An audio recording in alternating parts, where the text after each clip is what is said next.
On the face of it, this man has now notched up his rhetoric to just one level down from war. Kim Jong-un's pronouncement that his country is now in what he called a state of war is a clear sign of yet more belligerence. His generals are now, we're told, simply waiting for the order to fire on American bases in Japan and South Korea. No one knows whether these threats are empty or genuine, but governments around the world will be wondering whether now is the time to take Mr. Kim at his word. Certainly more than rhetoric. Even by North Korean standard, their blustering has been escalating. We are concerned, but I think it's more of an empty threat. Recent military exercises involving South Korean and US forces, including the use of nuclear-capable B-52 and B-2 bombers, were seen by Pyongyang as provocative, prompting language which suggests imminent war.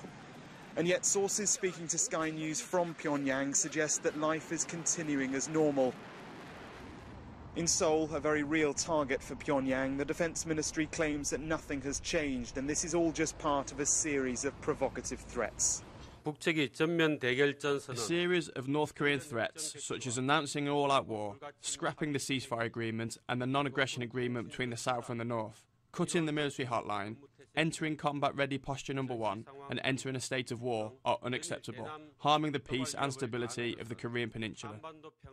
Intelligence agencies from around the world must be watching this as closely as they can be, and none have reported any increased troop movement in the north.